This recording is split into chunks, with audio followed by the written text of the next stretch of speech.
Salutations, frères d'armes, et bienvenue sur Stratégos. Aujourd'hui, dans notre biographie et documentaire sur Pyrrhus d'Épire, nous étudions l'aigle de la guerre, l'homme qui fit trembler Rome elle-même, et nous légua l'une des phrases les plus amères de l'histoire militaire. Un parent d'Alexandre le Grand, dont le génie tactique n'était surpassé que par son incapacité à gagner la paix. Si vous croyez que les leçons des grands généraux de l'Antiquité doivent être écoutées, soutenez la phalange. Votre j'aime, votre commentaire, votre partage de la vidéo et votre abonnement sont notre lance et notre bouclier. Maintenant, préparez-vous à marcher, car encore une victoire comme celle-ci, et nous sommes perdus. Partie 1, Origine et premières années. Le monde, à la fin du IVe siècle avant Jésus-Christ, était le cadavre d'un empire sur lequel se battaient les loups. Alexandre le Grand, la comète qui avait incendié le monde connu, était mort. Son vaste empire, qui s'étendait de la Grèce jusqu'à l'Inde, s'était fracturé à l'instant de son dernier souffle. Ses généraux, les diadoques, des hommes à l'ambition aussi colossale que celle de leur défunt chef, se jetèrent les uns contre les autres dans une orgie de trahison et de guerre qui allait durer des décennies. Des royaumes entiers naissaient et mouraient en une seule campagne. La loyauté était une monnaie qui se dévaluait chaque jour. Dans l'œil de cet ouragan d'acier et de sang, en l'an 319 avant Jésus-Christ, sur la terre montagneuse et âpre de l'Épire, naquit un enfant dont le destin serait de devenir le dernier et le plus brillant éclat de l'ère d'Alexandre. Son nom était Pyrrhus. Il n'est pas né au sein d'une famille ordinaire. Le sang qui coulait dans ses veines était un torrent de mythes et d'histoires.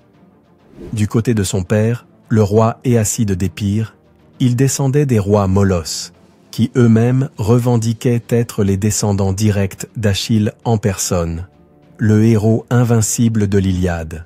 Grandir à la cour royale d'Épire signifiait être bercé par les récits du siège de Troie, apprendre que la guerre n'était pas une profession, mais un droit de naissance, un héritage divin. L'Épire n'était pas l'Athènes raffinée, ni l'Alexandrie cosmopolite.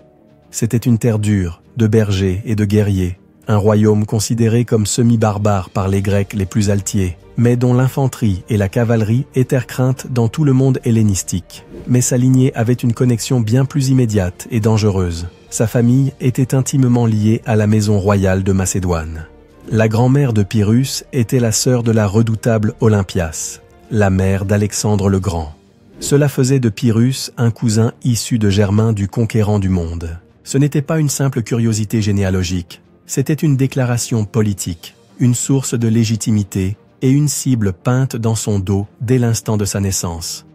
Être parent d'Alexandre dans un monde gouverné par ses généraux signifiait que vous étiez à la fois un pion et une menace, un symbole qui pouvait être utilisé ou anéanti. L'ombre d'Alexandre n'était pas une inspiration lointaine pour Pyrrhus. C'était le soleil et la tempête qui allaient gouverner toute sa vie. L'enfance d'un prince dans un monde en flammes est courte et brutale. Pyrrhus apprit sa première leçon sur la nature du pouvoir à l'âge de 2 ans. Son père, le roi Éacide, se retrouva impliqué dans les guerres des diadoques, prenant parti sur l'échiquier complexe de la Macédoine.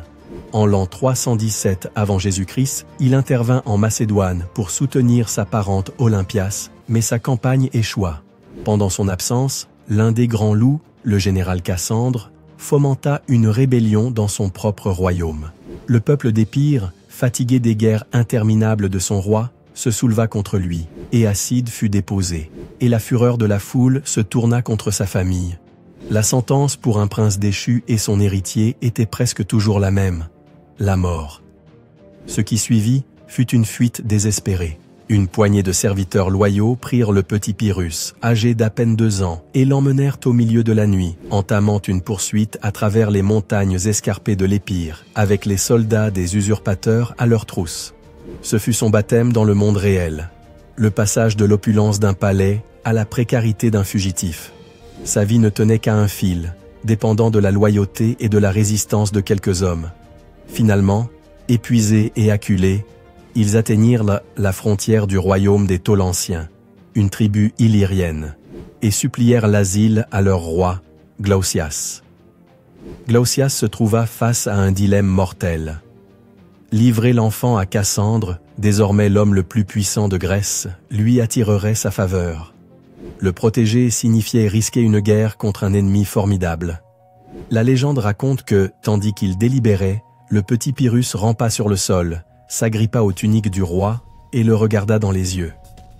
Glaucias, ému par le courage de l'enfant, ou voyant peut-être là une précieuse pièce d'échec pour l'avenir, prit sa décision. Il adopta Pyrrhus comme son propre fils et l'éleva aux côtés de sa famille, défiant les menaces et les pots de vin de Cassandre. Les 10 années suivantes de la vie de Pyrrhus furent celles de l'exil. Le prince sans royaume grandit à la cour d'un roi étranger. Ce fut ici, dans la rudesse de l'Illyrie, que son caractère se forgea au creuset de l'adversité. Il apprit à ne rien tenir pour acquis. Il apprit à observer, à écouter, à analyser les dynamiques complexes d'une cour royale du point de vue d'un étranger. Il reçut l'éducation d'un prince grec, étudiant Homère, les stratèges et les philosophes. Mais sa véritable éducation fut celle de la survie politique. Il vit son père, Éacide, tenter de récupérer son trône et mourir au combat en 313 avant Jésus-Christ. La nouvelle fit de lui non plus un exilé temporaire, mais un orphelin et le roi légitime, mais impuissant, d'Épire. Chaque jour de sa jeunesse fut un rappel de ce qu'il avait perdu et de ce qu'il devait récupérer. L'exil ne l'affaiblit pas, il le trempa. Il transforma un enfant privilégié en un jeune homme, doté d'une détermination d'acier et d'une seule et dévorante ambition: réclamer son héritage. Le monde des Diadoques était un carrousel d'alliances et de trahisons. Le pouvoir de Cassandre commença à décliner, et de nouvelles puissances émergèrent. L'un des généraux les plus formidables de l'époque, Démétrios Poliorcète, le preneur de ville, épousa la sœur de Pyrrhus, Déidamia, faisant du jeune exilé son beau-frère et par conséquent son allié. Cette nouvelle connexion donna à Pyrrhus le soutien dont il avait besoin. En l'an 306 avant Jésus-Christ, avec le soutien de son père adoptif, Glaucias, Pyrrhus, à l'âge stupéfiant de 12 ans, fut brièvement installé sur le trône d'Épire. Mais son règne fut éphémère. 4 ans plus tard, alors qu'il assistait au mariage d'un ami en Illyrie, ses ennemis au pays, menés par son parent Néoptolème II, profitèrent de son absence pour fomenter un coup d'État et le déposer une fois de plus. De nouveau en exil, mais désormais jeune guerrier, Pyrrhus rejoignit l'armée de son beau-frère Démétrios. Il combattit à ses côtés lors de la plus grande et décisive bataille des guerres des Diadoques, la bataille d'Ipsos en 301 avant Jésus-Christ. Ce fut une boucherie de titans où des centaines de milliers d'hommes et des dizaines d'éléphants de guerre luttèrent pour le destin de l'empire d'Alexandre. Pyrrhus, malgré sa jeunesse, combattit avec une bravoure légendaire, gagnant une réputation de guerrier formidable. Bien que son camp ait perdu la bataille, sa valeur personnelle ne passa pas inaperçue. Dans le cadre du traité de paix qui s'ensuivit, il fut envoyé à la cour de Ptolémée en Égypte en tant qu'otage, une garantie de la bonne conduite de Démétrios. Ce qui aurait pu être une humiliation, Pyrrhus le transforma en opportunité. À la cour opulente et cultivée d'Alexandrie, le jeune Épirote utilisa son charme, son intelligence et sa dextérité militaire pour gagner les faveurs du roi Ptolémée Ier, l'un des généraux les plus sages et les plus accomplis d'Alexandre. Ptolémée vit en Pyrrhus non pas un otage, mais un futur roi, un allié potentiellement précieux. Il lui donna en mariage sa belle-fille, Antigone, et plus important encore, lui fournit l'argent et les soldats dont il avait besoin pour son grand objectif. En 297 avant Jésus-Christ, avec le soutien de l'Égypte, Pyrrhus retourna en Épire. Mais au lieu d'une guerre civile totale, il utilisa une combinaison de force et de diplomatie. Il parvint à un accord avec son rival, Néoptolème, pour gouverner conjointement. C'était une trêve inconfortable, un royaume avec 2 rois. Pyrrhus savait qu'il ne pouvait y avoir qu'un seul loup au sommet de la montagne. Pendant un temps, il feignit l'amitié, tout en consolidant son soutien au sein de l'armée et de la noblesse. Néoptolème, de son côté, conspirait pour l'empoisonner. Pyrrhus eut vent du complot et agit le premier.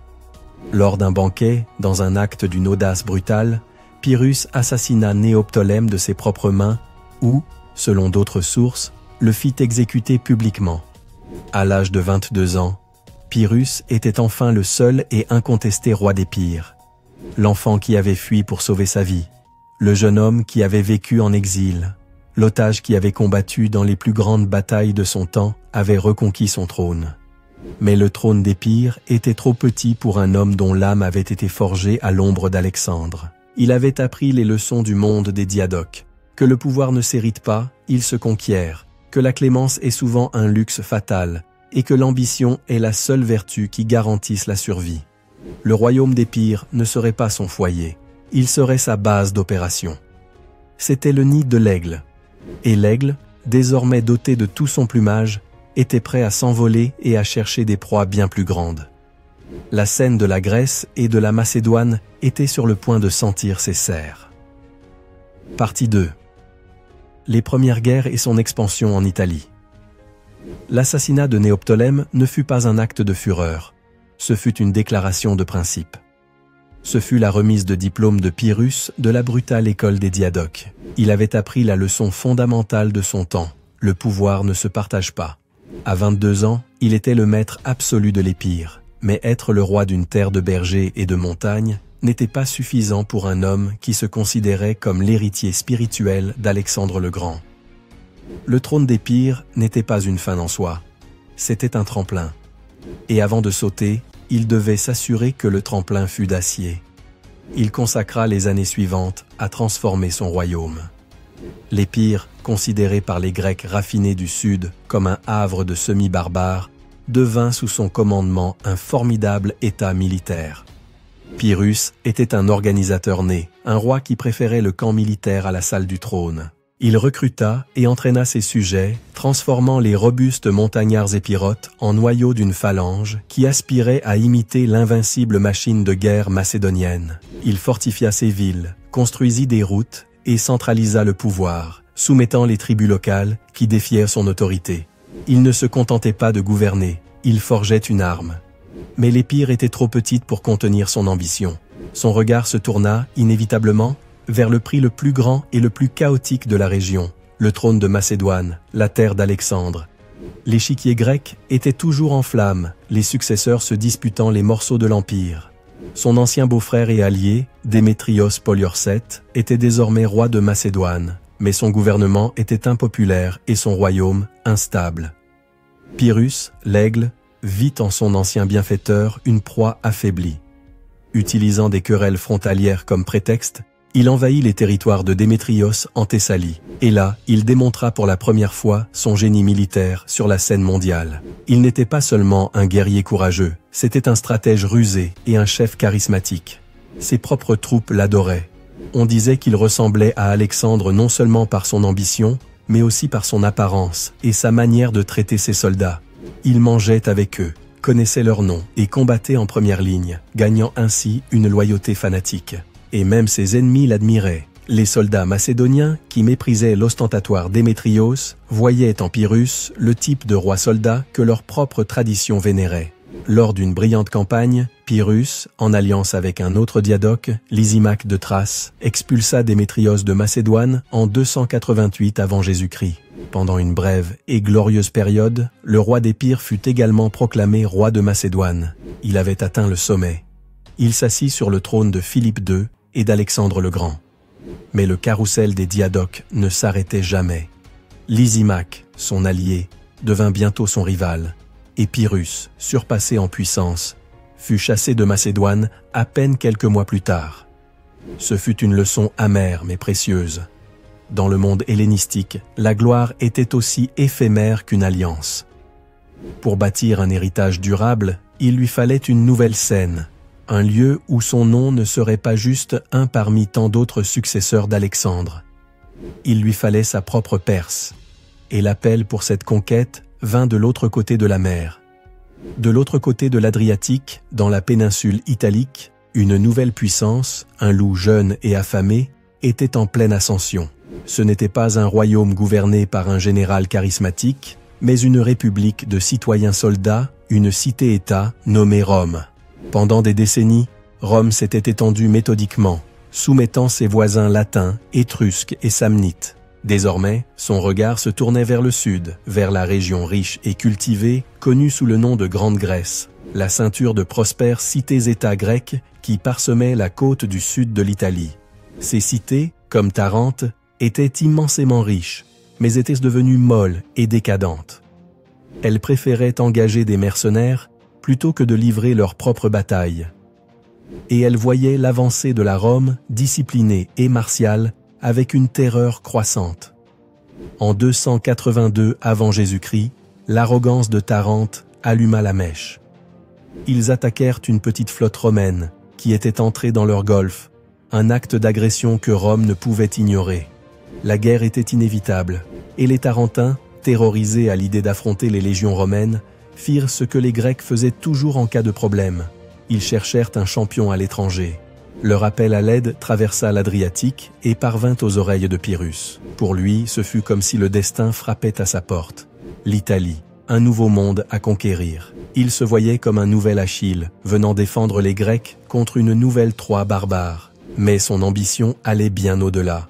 Il rêvait de forger un empire occidental. Il conquérait l'Italie, puis la riche île de Sicile, et de là, peut-être, même Carthage et l'Afrique du Nord. Ce serait sa propre anabase, sa propre marche vers la gloire, une marche qui rivaliserait avec celle de son cousin Alexandre. On raconte qu'il dit à son conseiller Cinéas qu'une fois l'Ouest conquis, il pourrait revenir et profiter de la vie.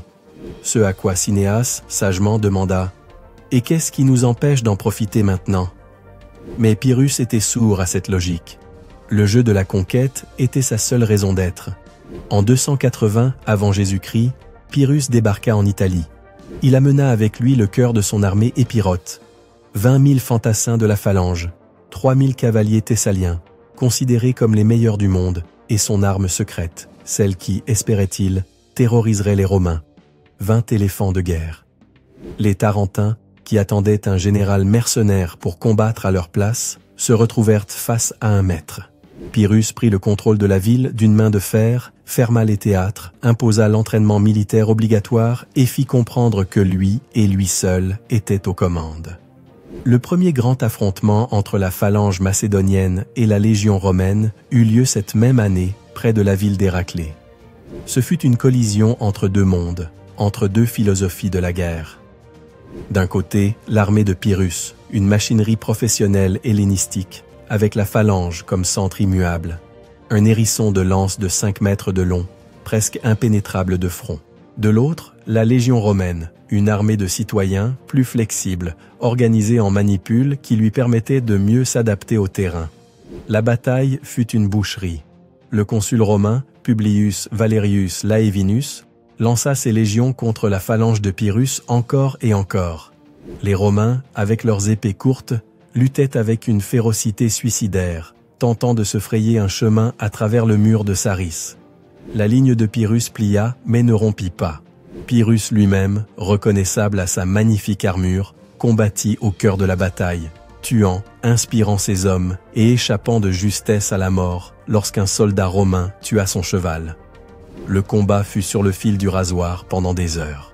Finalement, alors que les deux armées étaient au bord de l'épuisement, Pyrrhus déchaîna son atout maître. Il lança ses éléphants de guerre sur le flanc de la cavalerie romaine.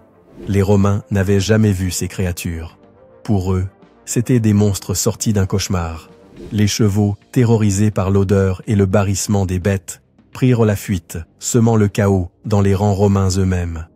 La cavalerie de Pyrrhus profita de la confusion pour charger et anéantir le flanc romain. La légion, attaquée de front et de flanc, finit par se rompre et s'enfuir. La victoire appartint à Pyrrhus. Il avait vaincu l'invincible Rome lors de leur première rencontre. Mais lorsque le soleil se coucha et que le roi d'Épire parcourut le champ de bataille, l'allégresse se transforma en un froid pressentiment. Le champ était jonché non seulement des corps de milliers de Romains, mais aussi de ceux de ses propres hommes. Il avait perdu une part significative de son armée, y compris nombre de ses meilleurs officiers, ses amis, les vétérans qui l'avaient suivi depuis la Macédoine. C'étaient des hommes irremplaçables. En regardant les corps des Romains tombés, il vit qu'ils étaient tous morts de blessures frontales. Ils étaient morts en faisant face à l'ennemi. Ils n'avaient pas fui, ils avaient été anéantis, mais pas vaincus en esprit. Ce fut alors, selon ce que rapporte Plutarque, qu'un officier s'approcha de lui pour le féliciter de la grande victoire. Pyrrhus le regarda, contemplant la mer de cadavres de ses propres soldats, et prononça les mots qui le rendraient immortel. Non pas pour la victoire, mais pour la sagesse qui en naquit. Encore une victoire comme celle-ci, et nous sommes complètement perdus. À cet instant, Pyrrhus comprit la terrible vérité.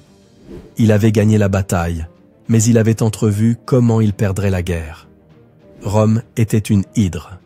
Pour chaque légion qu'il détruisait, 2 autres se lèveraient de l'inépuisable réserve de citoyens de la République.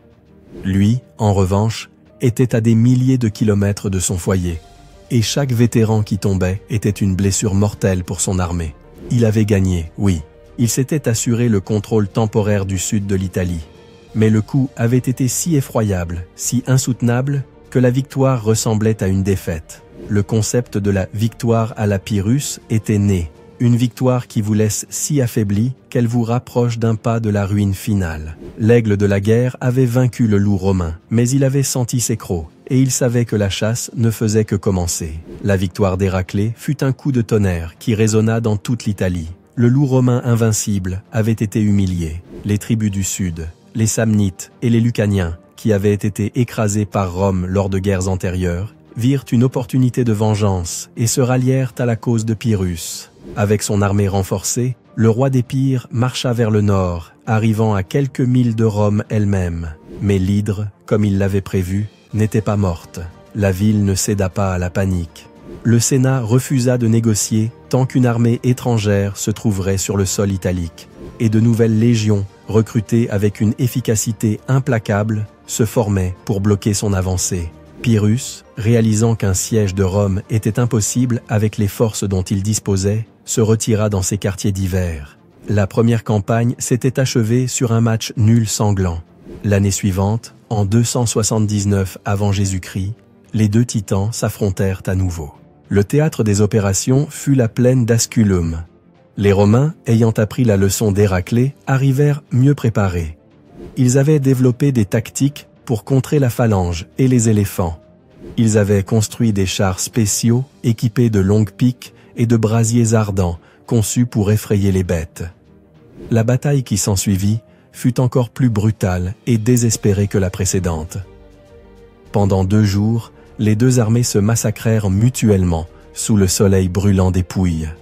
La phalange de Pyrrhus, une fois de plus, se révéla être un mur d'acier presque inébranlable. Pyrrhus lui-même, toujours au cœur de la mêlée, fut blessé par une javeline. La bataille devint une boucherie confuse. Finalement, le 2e jour, une attaque combinée des éléphants et de l'infanterie d'élite de Pyrrhus parvint à rompre l'une des ailes romaines et à forcer la retraite. Techniquement, Pyrrhus avait à nouveau gagné. Il avait gardé le contrôle du champ de bataille. Les Romains s'étaient retirés. Mais le prix fut, une fois de plus, effroyable. Il perdit des milliers de ses meilleurs hommes, les vétérans épirotes qui formaient le noyau de son armée. On dit que, recevant à nouveau les félicitations, Pyrrhus, avec une amertume plus grande encore que celle d'Héraclée, répéta sa sombre prophétie. L'expression « victoire à la Pyrrhus » n'était plus une réflexion. C'était une description littérale de sa campagne. Il gagnait toutes les batailles, mais chaque victoire le laissait plus faible, le saignant hablant lentement, tandis que Rome, même dans la défaite, semblait devenir plus forte et plus déterminée. L'hydre continuait de régénérer ses têtes. Pyrrhus se retrouva dans une impasse stratégique. Il pouvait continuer à se battre et à gagner des batailles contre les Romains, mais chaque victoire le rapprochait d'un pas de plus de l'anéantissement. Il avait besoin d'un changement de décor, d'un nouveau théâtre d'opération où les victoires pourraient être plus décisives et moins coûteuses. Et à ce moment-là, un nouvel appel à l'aide, une nouvelle tentation vint du sud. Elle venait de l'île de Sicile. La Sicile, à cette époque, était un microcosme du monde méditerranéen, un champ de bataille à 3 voies. Les cités grecques de la côte orientale, menées par la puissante Syracuse, étaient en train d'être écrasées. D'un côté, il y avait les Mamertins, un groupe brutal de mercenaires qui s'était emparé de la cité de Messine. Et de l'autre, la véritable superpuissance de la région, l'Empire de Carthage. Les Carthaginois, descendants des Phéniciens, contrôlaient l'ouest de l'île et étendaient leur domination, menaçant de conquérir toute la Sicile et d'en expulser les Grecs à jamais. Les cités grecques, en désespoir de cause, virent en Pyrrhus leur unique sauveur possible. Elles lui offrirent la couronne de roi de Sicile s'il les libérait des barbares. Pour l'esprit inquiet et ambitieux de Pyrrhus, l'offre était irrésistible. C'était une sortie honorable de son impasse en Italie. C'était l'occasion d'accomplir la deuxième partie de son grand rêve impérial. S'il parvenait à unir les Grecs de Sicile, à expulser les Carthaginois et à consolider l'île sous son commandement, il disposerait d'une base navale et économique formidable. Depuis une Sicile unifiée, il pourrait retourner en Italie avec des forces renouvelées et écraser Rome une bonne fois pour toutes. Et après cela, l'Afrique du Nord, Carthage elle-même, serait à sa portée. Il laissa une petite garnison en Italie et, en 278 avant Jésus-Christ, il traversa le détroit avec le gros de son armée et ses éléphants, abandonnant une guerre inachevée pour en commencer une autre. Son arrivée en Sicile fut celle d'un libérateur messianique. Les cités grecques lui ouvrirent à leurs portes. Il fut acclamé comme un nouvel Alexandre. Et au début, sa campagne fut un tourbillon de succès, un écho de ses meilleurs jours en Macédoine. Son génie militaire brilla. Il utilisa sa phalange et ses éléphants pour écraser les armées carthaginoises en rase campagne. Et il se révéla être un maître de la poliorcétique, l'art du siège, qu'il avait appris de son ancien beau-frère, Démétrios, le preneur de ville. Il conquit une forteresse carthaginoise après l'autre, culminant avec la prise de l'inexpugnable citadelle d'Eryx, qu'il prit d'assaut personnellement, étant le premier à gravir l'échelle de siège. En moins de 2 ans, il avait expulsé les Carthaginois de presque toute l'île, les acculant dans leur dernière forteresse, le port de Lilybée. Il était au sommet du monde. Il était le roi d'Épire et maintenant, de facto, le roi de Sicile. Il avait vaincu Rome et Carthage, les 2 plus grandes puissances émergentes de la Méditerranée. Mais ce fut précisément au sommet de sa gloire que son caractère commença à le trahir. Le succès le rendit arrogant et autoritaire. Le libérateur commença à agir en tyran. Il traita ses nouveaux sujets grecs non pas en alliés, mais en conquis. Il imposa de lourds impôts pour financer sa guerre. Il exécuta 2 des chefs grecs les plus influents, les soupçonnant de trahison, un acte qui terrorisa et aliéna l'aristocratie des cités. Son rêve d'envahir l'Afrique nécessitait une flotte, mais les Siciliens, qui se sentaient déjà opprimés, refusèrent de lui fournir les navires et les hommes. Ceux-là même qu'il avait acclamé comme un sauveur conspiraient maintenant contre lui, le voyant comme un despote étranger, pire encore que les Carthaginois. Sa base de soutien en Sicile s'effondra aussi rapidement qu'elle s'était formée. Pendant ce temps, en Italie, la situation s'était détériorée de manière catastrophique. Les Romains, libérés de la pression de Pyrrhus, avaient méthodiquement reconquis tout ce qu'il avait gagné. Ses alliés italiens étaient écrasés et ses garnisons assiégées. Pyrrhus se retrouva piégé. Sa position en Sicile était intenable et sa position en Italie s'évaporait. L'aigle avait volé trop haut et trop loin et il se retrouvait maintenant les ailes fatiguées, sans lieu sûr où se poser. En 275 avant Jésus-Christ, il prit l'amère décision. Il abandonna son rêve sicilien. Alors qu'il quittait l'île, on raconte qu'il regarda en arrière et soupira. Quel beau champ de bataille nous laissons là aux Romains et aux Carthaginois.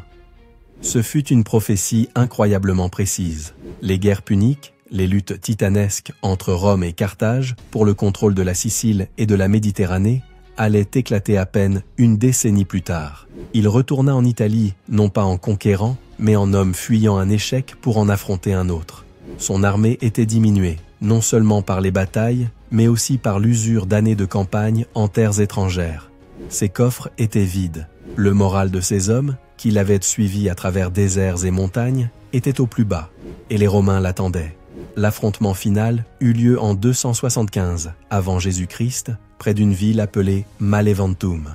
Pyrrhus, dans un dernier éclair de son génie tactique, tenta une audacieuse attaque nocturne contre le camp du consul Manius Curius Dentatus. Mais la marche à travers les bois dans l'obscurité fut un désastre.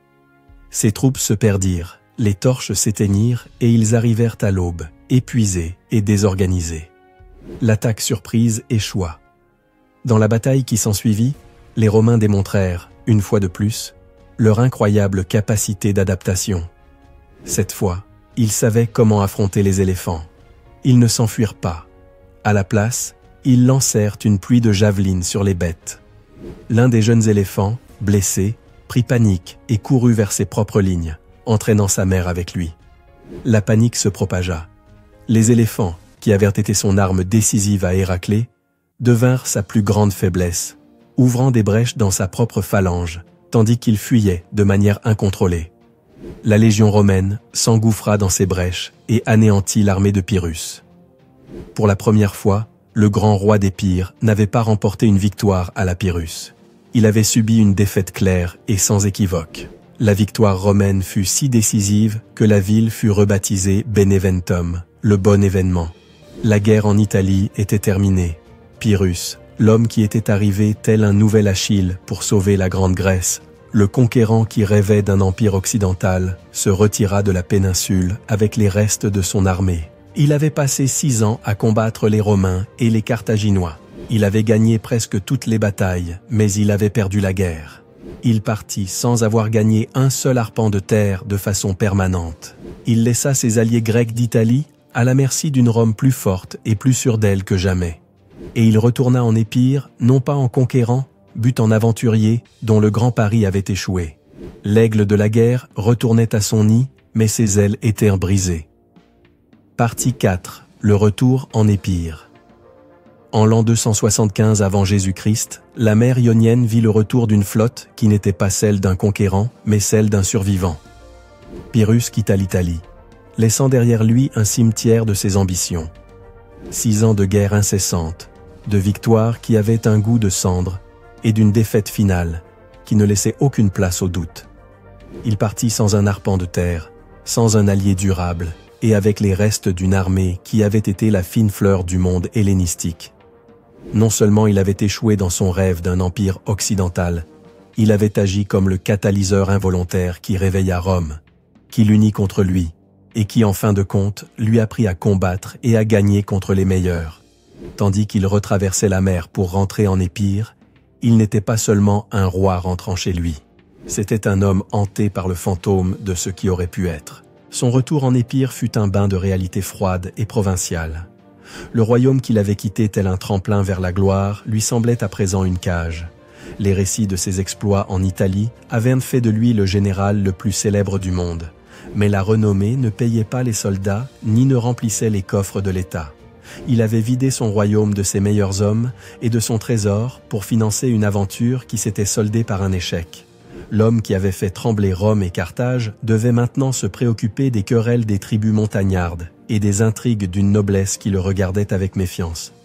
La désillusion devint son ombre. Il avait goûté au vin de la conquête à grande échelle, et maintenant, l'eau de gouverner un petit royaume lui semblait amère. Son esprit était celui d'un joueur compulsif qui a perdu une fortune à une table de jeu à gros enjeux et qui se voit maintenant contraint de rejouer pour des centimes dans une taverne de village. Et un tel joueur n'a qu'une chose en tête, trouver le moyen de revenir à la grande table. Son agitation était palpable. L'Épire ne pouvait le contenir. Il lui fallait une nouvelle guerre, un nouvel ennemi, une nouvelle occasion de sentir le vent de la gloire sur son visage. La paix l'étouffait. Les problèmes ne tardèrent pas à se manifester. Son autorité, qui avant l'Italie était absolue, était désormais remise en question. Les nobles et les chefs de tribus d'Épire, qui avaient sacrifié leurs fils et leurs richesses dans sa guerre lointaine, lui demandaient maintenant ce qu'ils avaient gagné en échange. Ils voyaient un roi revenu vaincu, avec une armée de vétérans fatigués et sans butin à partager. Le prestige gagné dans des batailles lointaines était un capital qui se dévaluait rapidement au pays. Des conspirations commencèrent à voir le jour, des rébellions à petite échelle, des défis à son pouvoir qui auraient été impensables auparavant. Pyrrhus, le maître de la bataille rangée, se retrouva empêtré dans la toile fastidieuse et gluante de la politique intérieure. Son armée, bien que toujours loyale envers lui personnellement, n'était plus que l'ombre d'elle-même.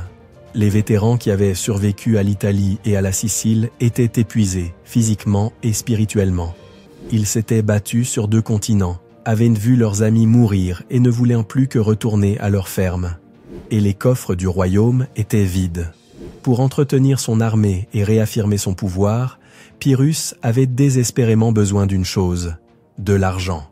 Et la seule façon qu'un roi guerrier comme lui connaissait pour obtenir de l'argent était le pillage. Il lui fallait une nouvelle campagne, une campagne courte, rentable et qui redorerait sa réputation ternie. L'occasion, comme toujours dans le monde hellénistique, naquit du chaos de ses voisins. En Macédoine, le trône était à nouveau disputé. Antigone. De Gonata, le petit-fils du général d'Alexandre, Antigone le Borgne, tentait de consolider son pouvoir.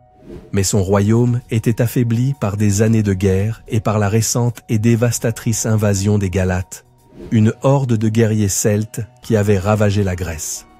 Pyrrhus vit sa chance. En 274 avant Jésus-Christ, sous prétexte de soutenir un prétendant rival, il envahit la Macédoine. Son véritable objectif n'était pas le trône, c'était le butin.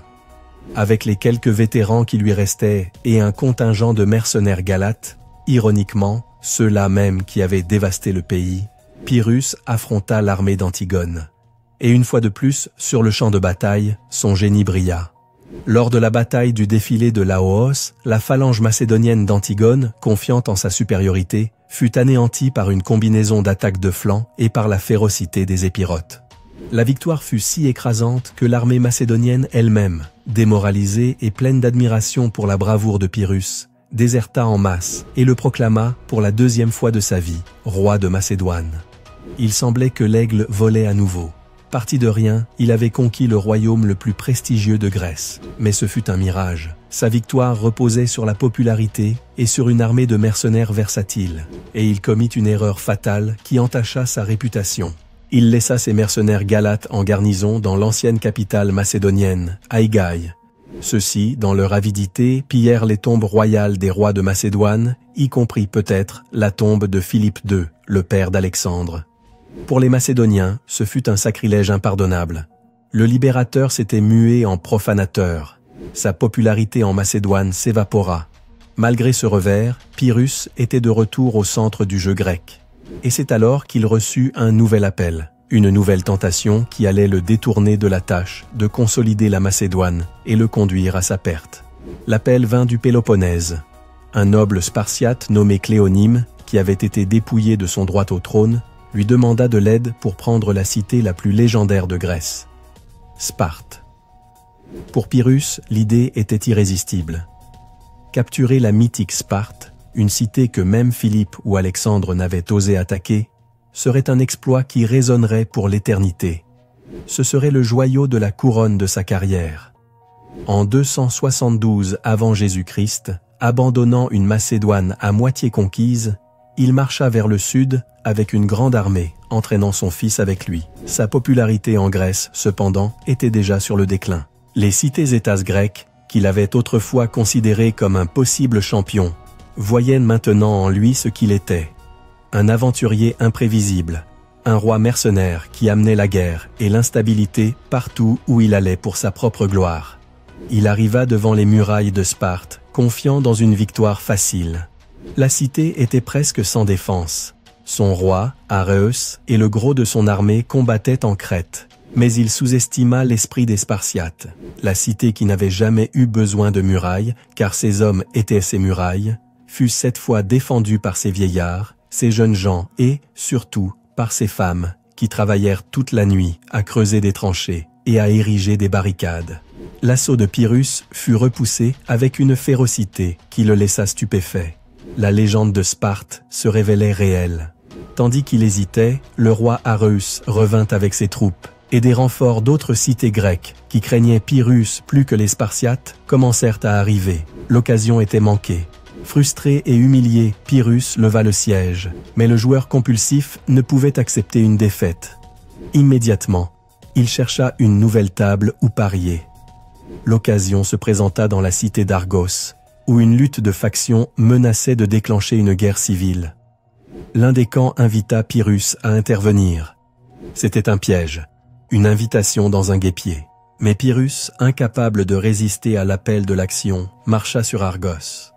Son arrivée dans la cité fut le commencement de sa fin. Il entra dans Argos au milieu de la nuit, espérant la prendre par surprise. Mais l'autre faction était préparée. Les citoyens d'Argos, terrorisés à l'idée que leur cité devienne un champ de bataille, prirent les armes. L'armée de son rival, Antigone Gonatas, qui l'avait suivi depuis la Macédoine, campa sur les collines voisines, bloquant sa retraite. Le grand roi, Le conquérant de la Macédoine, la terreur de Rome, se retrouva piégé dans les rues étroites et labyrinthiques d'une cité grecque. L'aigle, désormais désespéré, volait droit vers la cage que la cité lui avait tendue. Partie 5. L'héritage de Pyrrhus Argos n'était pas un champ de bataille. C'était une souricière. L'homme qui avait commandé des armées de dizaines de milliers d'hommes dans les plaines d'Italie était désormais piégé dans le labyrinthe claustrophobique d'une cité hostile. La nuit, qui aurait dû être son allié, devint son ennemi. Ses troupes, y compris ses redoutables éléphants de guerre, tentèrent d'entrer dans la ville par une porte trop petite. Le chaos s'empara de ses rangs. Les éléphants, confus et effrayés dans l'obscurité, refusèrent d'entrer ou restèrent coincés, bloquant l'entrée et la sortie. La grande armée de Pyrrhus se transforma en un embouteillage d'hommes et de bêtes, une masse désorganisée et vulnérable. À l'aube, la situation était désespérée. Les citoyens d'Argos, retranchés dans leurs maisons et sur les toits, commencèrent à lancer une pluie de projectiles sur ses troupes. L'armée de son rival, Antigone Gonatas, faisait pression de l'extérieur, et les troupes spartiates, venues aider les Argiens, entrèrent dans la ville par un autre côté. Pyrrhus, le maître du champ de bataille ouvert, était complètement hors de son élément. La guerre s'était transformée en une série d'escarmouches sales et anarchiques dans des ruelles étroites où sa phalange était inutile et sa cavalerie ne pouvait manœuvrer. Il vit que la bataille était perdue et ordonna la retraite. Mais même se retirer d'Argos était une tâche presque impossible. La panique s'empara de ces hommes, tandis qu'ils tentaient de sortir par la même porte par laquelle ils étaient entrés, heurtant les renforts qui tentèrent d'arriver. Et au milieu de ce tumulte, Pyrrhus, comme toujours, était au cœur de la mêlée, essayant de mettre de l'ordre dans le chaos, protégeant la retraite de ses hommes. Il s'engagea dans un combat singulier avec un soldat argien. C'était un duel anonyme, dans une ruelle sans nom, un des milliers de combats qu'il avait livrés dans sa vie. Mais celui-ci serait le dernier. Ce qui se passa ensuite ne fut pas un acte d'héroïsme épique, ni une mort glorieuse aux mains d'un grand général. Ce fut une fin absurde, presque humiliante, un caprice cruel du destin pour un homme qui s'était mesuré au plus grand de son temps. La mère du soldat argien, une vieille femme, observait la lutte depuis le toit de sa maison. Voyant son fils en danger, elle fit la seule chose qu'elle pouvait faire. Elle attrapa une tuile du toit et, de toutes ses forces, la lança sur le roi qui combattait en bas. La tuile frappa la nuque de Pyrrhus, juste en dessous de son casque. Le coup ne fut pas nécessairement mortel, mais il le laissa étourdi, désorienté. Il tomba de son cheval, aux pieds de ses ennemis. Avant qu'il ne pût se remettre, un soldat d'Antigone, nommé Zopyre, le reconnut. Il sortit son épée pour l'achever. On dit que Pyrrhus, en ouvrant les yeux et en voyant son bourreau, lui lança un regard si terrible que l'homme, terrorisé, manqua son coup, le blessant à la mâchoire et mettant plusieurs tentatives avant de le décapiter. C'est ainsi que mourut Pyrrhus, roi d'Épire, roi de Macédoine, conquérant de la Sicile et terreur de Rome. Non pas dans une grande bataille rangée, non pas par l'épée d'un consul romain ou d'un général macédonien, mais par une tuile lancée par une vieille femme et l'épée tremblante d'un soldat anonyme. Il avait 46 ans. La nouvelle de sa mort se répandit comme une traînée de poudre. Antigone Gonatas, son rival, en recevant la tête de Pyrrhus, ne célébra pas. On raconte qu'il se mit à pleurer, non par affection, mais par respect pour un grand adversaire, et comme un rappel de l'inconstance de la fortune. Il offrit à son corps des funérailles avec tous les honneurs. Avec la mort de l'aigle, son armée, désormais sans chef et sans but, se désintégra. Les hommes qui lui restaient se rendirent et se mirent au service d'Antigone. Le royaume de Macédoine, qu'il avait conquis pour la deuxième fois, fut perdu en un instant. Et son propre royaume d'Épire, privé de son roi et de ses meilleurs hommes, sombra dans l'anarchie et la faiblesse, devenant une puissance de second ordre, l'ombre de ce qu'il avait été sous son commandement. La fin des guerres pyrrhiques ne fut pas un traité de paix. Ce fut le silence qui suivit la mort du seul homme qui les avait maintenus en vie. Sa grande aventure occidentale, qui avait commencé avec l'ambition d'un nouvel Alexandre, s'acheva comme une note de bas de page dans l'ascension inexorable de Rome. Les cités grecques du sud de l'Italie, abandonnées à leur sort, tombèrent une à une sous le contrôle romain. Rome, ayant survécu et vaincu le général le plus brillant de l'époque, émergea de la guerre plus forte, plus unie et plus sûre d'elle que jamais. La campagne de Pyrrhus, conçue pour arrêter l'ascension de Rome, l'avait en réalité accélérée. Elle apprit aux Romains à combattre les armées hellénistiques, à affronter les éléphants et, plus important encore, elle leur apprit que leur système républicain, leur capacité à absorber de terribles défaites et à continuer de lutter était leur plus grande arme. Quel est donc l'héritage de Pyrrhus d'Épire? C'est avant tout celui d'un génie militaire tragique. Hannibal Barca, souvent considéré comme le plus grand stratège de l'Antiquité, le classa comme le meilleur général que le monde ait jamais vu, juste derrière Alexandre le Grand. C'était un maître de la tactique, un innovateur sur le champ de bataille et un chef qui inspirait une dévotion fanatique à ses hommes. Il gagna presque toutes les batailles qu'il livra, souvent contre des ennemis supérieurs en nombre. Mais son génie tactique sur le champ de bataille ne s'accompagnait pas d'une vision stratégique à long terme. Pyrrhus fut l'aventurier par excellence, le condottiere royal. Sa vie fut une quête incessante de la gloire, un saut d'une guerre à l'autre, d'une opportunité à la suivante. Mais il ne sut jamais consolider ses conquêtes. Il gagnait un royaume et l'abandonnait pour en poursuivre un autre. Son ambition était un feu qui dévorait tout, mais qui ne lui donna jamais une chaleur durable. Il était incapable de la patience et de la diplomatie nécessaires pour bâtir un État. C'était un conquérant, non un homme d'État. Et ainsi, son empire fut un château de sable, magnifique tandis qu'il le construisait, mais qui s'écroulait au moment où il tournait le dos. Sa figure reste marquée à jamais par l'ambition démesurée de sa vie et l'inévitabilité de sa chute. Il est l'archétype de l'homme qui avait tout, lignage, talent, charisme, bravoure, mais qui en voulut toujours plus, et dans la quête de ce plus, il perdit tout. C'est un rappel que la guerre n'est pas une fin en soi, et que la capacité de gagner une bataille est inutile sans la sagesse de savoir quoi faire de la victoire. Et bien sûr, son héritage le plus durable est linguistique. L'expression « victoire à la Pyrrhus » a transcendé l'histoire pour devenir partie intégrante de notre vocabulaire universel. C'est une phrase qui résume à la perfection le paradoxe de sa vie. Un triomphe qui est, par essence, une défaite. Une victoire si coûteuse qu'elle vous garantit la ruine finale. C'est l'épitaphe parfaite pour un homme qui gagna tant de batailles, mais qui, à la fin, perdit la guerre contre sa propre et insatiable soif de gloire. L'aigle de la guerre vola plus haut que presque tous ses contemporains. Mais à la fin, tel Icare, il s'approcha trop près du soleil de sa propre ambition, et chuta en piqué vers une ruelle anonyme d'Argos, ne laissant derrière lui qu'une leçon éternelle et amère sur le véritable coup de la victoire. Merci beaucoup d'être arrivé jusqu'ici. Ne partez pas sans laisser un bon j'aime, vous abonner si ce n'est pas déjà fait et partager la vidéo pour toucher plus de monde et que ce projet puisse continuer à grandir. On se voit à la prochaine, frères d'armes.